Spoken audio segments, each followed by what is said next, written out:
Welcome to the Catholic Table Talk podcast. This is where everything Catholic is on the table. New episodes Thursdays at 9 a.m. Eastern on most podcast platforms. Here's your host, William Sauber.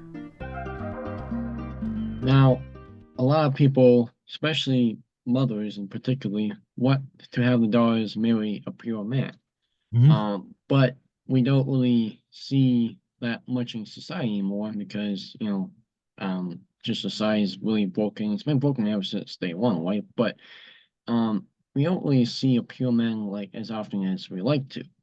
So being a pure man is kind of hard to find about this day and time.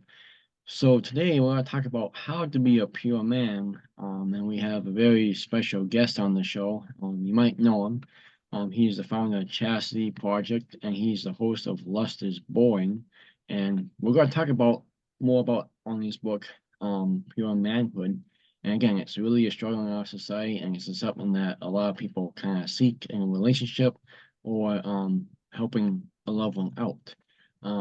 And before we get to that, real quick, again, if you have a show topic or a speaker request, please feel free to email us at catholictt@gmail.com. Again, it's catholictt@gmail.com, the official email of Catholic Table Talk Podcast. We'd love to hear from you. And with that being said, let's get right into it. Let's welcome in national speaker, Jason Evert. So, Jason, again, it's such an honor to have you on today. Thank you so much for your time. Well, thank you. Thanks for having me on. I'm looking forward to it. Yeah. So, I haven't read the book. I have a confession. I haven't read the book, Jason, about your manhood, but everything from you is like, it's just such magic. God has gifted you with so much great work in what you do. So what should a pure man look like in today's age? Yeah, well, the word pure, what comes to mind for me is single-hearted, Sure. in particular for God. Jesus tells us, blessed are the pure in heart, for they're going to see God.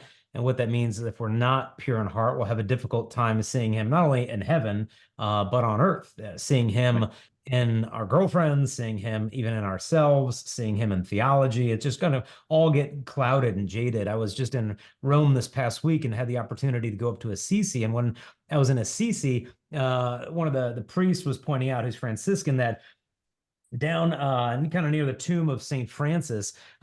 It's Francis in the crypt, but above him in the church are all his beautiful paintings. And one was a kind of a triptych of poverty, chastity, and obedience with all this symbolism. And it showed the virtue of chastity. And she was depicted as a woman up kind of in a bell tower, and she was praying before a triptych, which is kind of a 3-paneled work of art in contemplation of that. And so you see this virtue being in prayer, that be the root of this virtue. And this building was supported by 2 angels, which were purity and strength. And, I kind of spent some time looking at that and just thinking about what the artist had in mind there. Sure. But what hit me is that purity is the fruit of prayer, that you're going to live as you pray. And if you don't have much of an interior life, then where's the strength to be pure going to come from? Well, it's going to come from feelings of guilt or shame or fear. But all of those, I think, are really inadequate to motivate a man to actually say no to all these counterfeit consolations that the world wants to offer us on pornography and social media and all these things. So we really want to live out this virtue in a way that endures.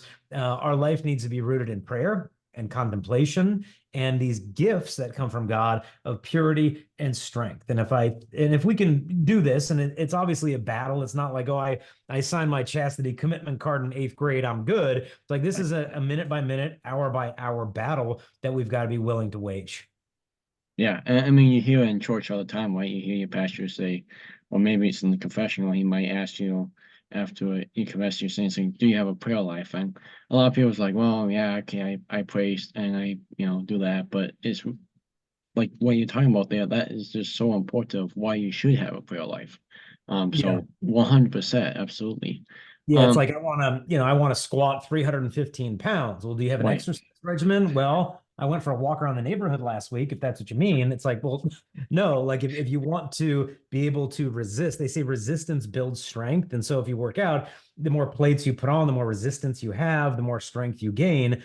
In the same respect, all the resistance that we experience in the world can be transformed into strength if we could just ask God to meet us in our weakness. Because chastity isn't about just being stronger and stronger. If anything, it's more about acknowledging our weakness and realizing that. And then we depend all the more upon God for the grace to actually live out this virtue. And then our weakness becomes our strength. Right. That's, yeah, great point there. So in your book, Pure Manhood, Jason, I mean, again, I always say it with all of the speakers, right? I open the book for the first time, and I look at the table of contents, and I look at what chapters I want to look at or might, get the most out of. So what in your book, Pure Manhood, what should men really concentrate on? What they should really look at? What should they get out of the book, I should say?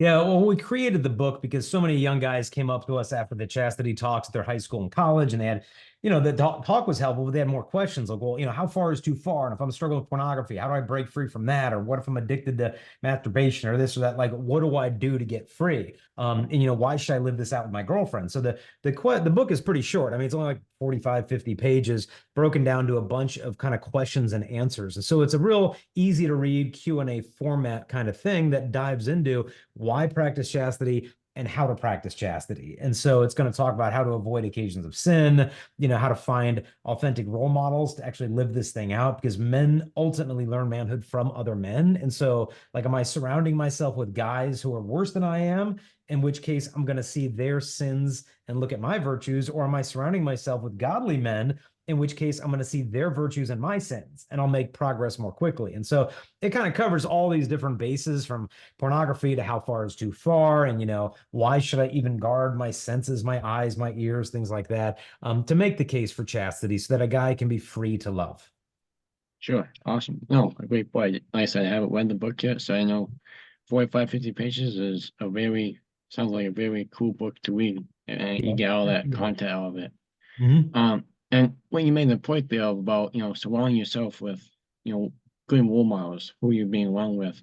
I was listening to Catholic Radio the other day, Jason, and with Bishop Strickland, actually, former Bishop Strickland, is that 86% of young adults or young men who turn 23, which I'm 23 right now, they fall away from the faith, or they just have no interest in the faith. And then it's like, depending on which poll you look at, but a lot of polls out there are saying like 67% of, kids, young men grow up, and if they're fatherless, they really commit, they do bad stuff. Mm-hmm. So again, I think you hit it on the head again. I mean, if you don't have great role models like a father or a really good stepfather or something that you don't take after, or anyone else in your life, like a Yeah. father-like figure, it's not going. It usually doesn't turn out well. So, but Yeah, it's challenging, but it's not impossible, right? Go right, find those guys. Get involved in a good young adult community. Get involved in whether it's campus ministry, things like that. Find a good priest. Find a good spiritual director. I mean, these men exist. They're in your parish. We might have to go a little out of our way to find them, but those sure, types of friendships are priceless, because you see how those guys are living their life and how they take their prayer life very seriously. And it's really convicting to be like, wow, that guy's stepping it up a notch, and you can see right, it in his life, just the peace that he has, kind of in a sense, the weight of the guy's personality. There's something when you meet a man who's got a real prayer life, there's a weight about that guy that you just feel, that you don't sense around people who are living more superficial lives kind of in the flesh. There's something attractive about those guys that draws you to them, kind of makes you want to be in their presence and take your own prayer life and masculinity a little bit more seriously. And so super important to go find those guys if they're not already in your life, or if you weren't blessed to have a dad like that. yeah, absolutely. And I mean, we take after role models so much of sports, whether that's football, baseball, basketball, but we don't really take after role models in our spiritual life, which we should do a lot more of, because like you said, they're all over our church. So go find them and yeah, learn from them. So how can men be pure like every day? Like you said, it's not like you sign a piece of paper and you say, I'm done, I'm good, Yeah. I'm good for the rest of my life. Now, I mean, what men might, become better men around Christmas time, maybe Mother's Day, Exodus 90 right now, Let coming up soon. But how can men just be really pure in the everyday life, not just falling into the same routine of go to work, come home, go bring the kids to practice. I mean, how can men apply that to their lives? Yeah, well, these things like Exodus 90 are great. And, in Right, terms of forming habits, that this shouldn't be like, okay, 90 days, it's over. Now, yeah, right, some of the stuff you might not keep doing. Okay, a cold shower every single morning. It's like, okay, I don't really want to do Exodus 365, cold showers right, every day. But being able to deny your body certain pleasures, getting the habit of fasting, cutting down on your social media time, screen time, getting into an exercise regimen, like those things that you're kind of forced to do in Exodus 90. A lot of those are habits that you should be doing every single day. And so right, for a lot of guys, they join Exodus 90 and it's like, oh, well, I'm already doing 80% of this, but this next 20% is taking me to the like kind of the next level. But I think in terms of living it out, guys, I mean, to be honest, like we cause 90% of our own temptations by who we true, hang out with and what we look at on our screens. We're causing 90% of it. And so it's not as hard as we're making it sometimes. I'm like, yeah, temptations are going to come. It's inevitable. right, How much of that are we bringing on ourselves and be like, oh, this is so hard, it's so impossible? It's like, yeah, but it's like you're sitting on a stove complaining, oh, this is really hot. How do I yeah, not get burnt? Like, well, maybe don't sit on a stove, right? I mean, make some different decisions, avoid the occasion of sin, and it becomes a lot more doable. And so obviously it begins with a life of prayer, going to the sacrament of reconciliation once every 2 to 4 weeks at least, going to mass as often as you can, spending time in morning prayer, evening prayer, daily mass adoration, if you can.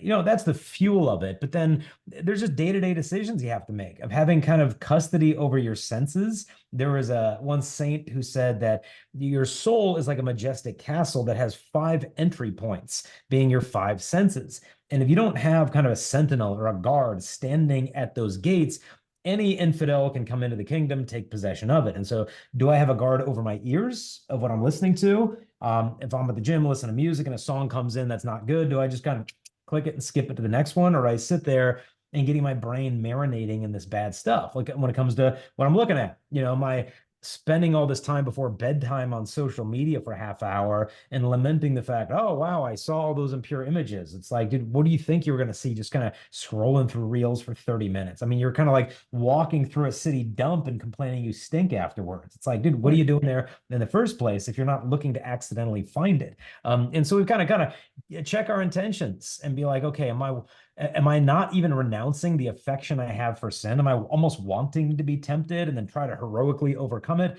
That's the path to a lot of falls.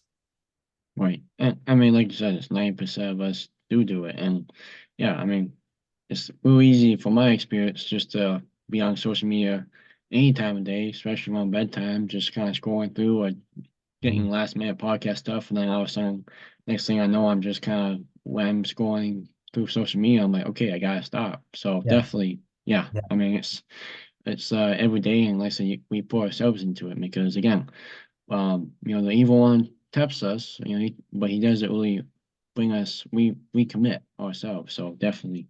Yeah. So, so basically.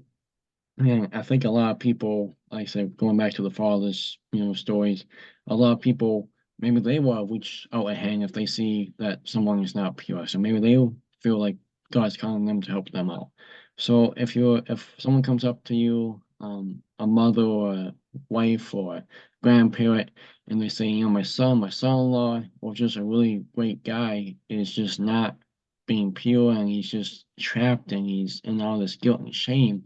I mean, what is a good starting point of all the things that we already mentioned, but what is a good starting point to get him down the right track?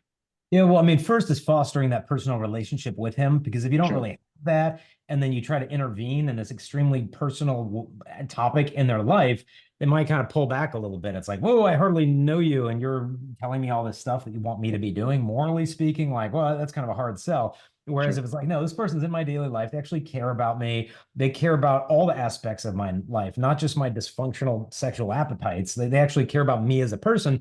That makes them more receptive to hear you out.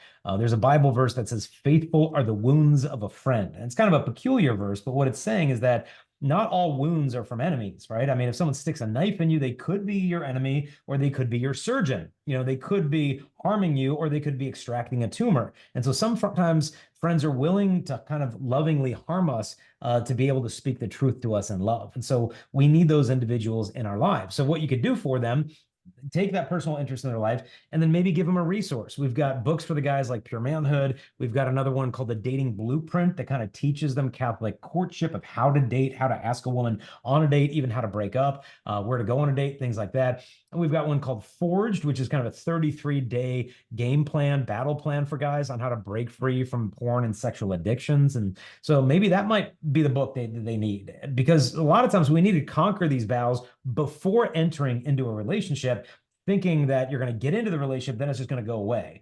It's not going to go away. It's going to be toxic to the relationship. And so Forged would be a helpful resource to pass on, because maybe they don't want to listen to it from you, but if you give them a book that they can read in their own privacy and be like, yeah, these are the questions I had, these are solid answers, they might be open to diving into that content and using it to help them change their life. Sure. No, that's like great points. And building that personal relationship and then going from there is absolutely huge. And like I said, it could be confirmation spouse, it could be anyone. So no, absolutely great points. So just kind of pop up question here, Jason, real quick before we wrap the show up here too, is, I mean, when you started Chastity, the Chastity Project, I mean, what type of, I should say, where did this work, like Pure Manhood, really was at your scale, I should say? Like, if you started Chastity, I mean, is that the overall goal of Chastity Project, I should say, for people who don't know you?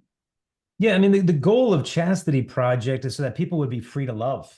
I mean, Right. that's the function of chastity. John Paul II said the word chastity needs to be rehabilitated because it's got so much negative baggage associated with it. It's this kind of frigid, prudish, repressive attitude towards sexuality, but that's not what it is. It's a virtue that frees me to love, because if I can't say no to my sexual impulses, then saying yes to them just basically means nothing. But then it also frees me to know if I'm authentically being loved, because if a person's not willing to be with you unless you do those things with them, then it's not you that they really love, it's the pleasure they're trying to get from you. And so if a person can be free to love, essentially what we're doing is marriage preparation 10 years before the wedding. Instead of waiting till you're engaged to be like, oh, I guess I should stop looking at porn and doing all these things. Like, no. Let's train them in these habits when they're in grade school, high school, college, so that when the time comes for their vocation, they're going to be ready for it, not needing to go to Sexaholics Anonymous to deal with all their sexual compulsions that they've never mastered. And now they're 24 years old and don't even know how to look at their own fiance with reverence. Let's back it up a bit. Let's start doing marriage prep where it belongs, which is before the dating relationship even begins. And so, through the work that we're doing at Chastity Project, it's not only for helping guys break free from pornography, but helping girls break free from it as well. Why to dress modestly, how to start over, how to know if this is the right person for you, dating, discernment, vocations, chastity, how far is too far. All that stuff we try to address through our social media channels, through the website chastity.com, through the podcast Lust is Boring, and through about the 20 different books that we've published on that subject. Gotcha. No, thank you for that, because I know, like I said, a lot of people listen to the show are well familiar with you, but I know some are not. So yeah, great. Thank you for that. And this last question I want to get in about this book, Jason, is, again, this seems like something that I would really like to dive into here, or the book right after the show here, is what were the challenges of writing Pure Manhood? Well, they say that necessity is the mother of invention. And I say that because that's kind of where all our books came from, that I would do these high school chastity talks, and the kids would come up afterwards and they'd say, hey, I've never said this to anyone before, and they would just start pouring out their struggles, their questions that they had. And so many of them, I began seeing a template, a pattern of all these questions the guys had, the same exact questions, and they just wanted answers for them. And so I'm like, okay, instead of me just answering the same question again and again and again, why don't we create a book that we just give to guys and say, look, here you go. This is going to answer your top 20 or so different questions when it comes to women's sexuality, dating, purity, starting over, all those things that we just kind of hand it to a guy, because we've got these questions. We want to know how to love rightly, But a lot of us don't have someone in our life that we can come up to and say, hey, can you help me understand how I can overcome this really personal struggle that I'm having? And Right. so we want to kind of give them that ammo, give them those answers, because they want to know how to love rightly. They want to be honorable, noble, sacrificial, heroic men. But when we're living in a culture where most guys are really kind of effeminate, and what I mean by effeminate is not femininity, it's not same-sex attraction, it's what Thomas Aquinas defined effeminacy as. And that's when a man refuses to let go of what's pleasurable in order to do what is difficult and arduous and good. And that makes a man effeminate. It's an inordinate attachment to the pleasure that causes kind of a sadness of the soul when it comes to doing what's good, because it's kind of hard. It's kind of this sloth that sits into us. And it's real easy to fall into that with how easy, pleasure is on the internet, on your phones and culture. And so it does take some strength. But the only thing that I think that can overcome lust is the virtue of love. You don't want to ultimately be this lustful guy. There's some 35-year-old guy still looking at porn on his computer. It's not the guy that we want to be. And so let's tap into that deeper desire to authentically love, because our goal ultimately with women isn't just to get some from women, to get it with a bunch of girls. Like when you think about your future wife, you don't think about getting some from her. You think of giving yourself to her. But how can I give what I don't possess? And so if I don't have self-mastery, I can't make a gift of myself in love. And so that's the idea of the function of chastity, to make a man or a woman free to love. Right. And I mean, yeah, it's like it says, husband, love your wife. Husband, use your wives, or anything, use them, it's love them. And like you obviously on social media, I mean, a woman can tell if you love her or not. So it's not like you don't think you're getting away with it if you're not loving her and using her, because she will know the difference. And that's just, again, that's not who God is calling us to be. And I mean, again, it's a good thing, because like you said, someone to come up and talk to about what the struggles they're going through. And I mean, that's not an easy thing in itself either, because of all the people who don't want to go to confession, because they're just all in this shame and everything that they don't want to go to confession. Just if they open up to you about that, that's definitely, I mean, something that you gotta take advantage of and help them, because that's not an easy thing to do coming from their end, as well. Yeah. And that's key, is accountability, not just trying to win this battle on yourself, but having people in your life that can call you out, give you encouragement, so you realize you're not alone in the trenches. Absolutely. Absolutely. Hey, I know we're pretty much out of time, Jason. Just how can people get a hold of you? And I know you only give out a few talks every year. But if you're looking to book you, how can we go about that? Yeah, we do about last year we did 135 presentations in a Wow. year, and so we're all over the place. If you just go to the website chastity.com, you can see in the events section where we're going to be in your area, or you can email events@chastity.com if you want to schedule something. A lot of times, if I'm already coming in the area, they'll be like, "Oh, well, Jason's going to be there in April. Why don't we tie in your school or your church or your university into that trip, instead of having a trip just for that one talk?" And so at chastity.com, you can click schedule an event, get the book, subscribe on YouTube or the podcast. All the content there is at chastity.com. Awesome. And I'm very excited that my parish is inviting and you're accepting to come here. Again, we're doing the show from Sacred Heart Church in Staples, Minnesota today. So looking forward to meeting you in a couple of weeks. It's gonna come fast. And again, just thank you for all you do, Jason. And thank you for your time today. Well, God bless you. Keep up the good work. And we just ask your listeners to please pray for the talks that we have, especially in your town, that it could bear fruit. We'll do. We'll definitely put that on the description as well. That is Jason Evert, everyone. Again, chastityproject.org. We'll have the links up below. Also follow his podcast, Lust is Boring, on Spotify. It's a great show. I have lots of family and friends who love it. So if you don't listen to it already, hey, go subscribe to it after you listen to this one. Well, do it for us, friends and family. God willing, we'll see you next week. Stay in the state of grace.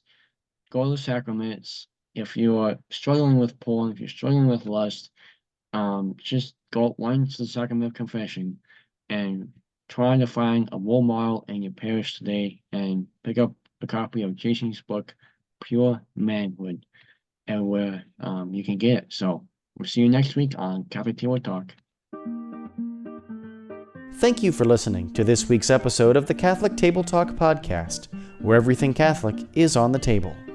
Don't forget to subscribe to Catholic Table Talk on your favorite podcast platform to get new episodes delivered directly to you every Thursday at 9 a.m. Eastern.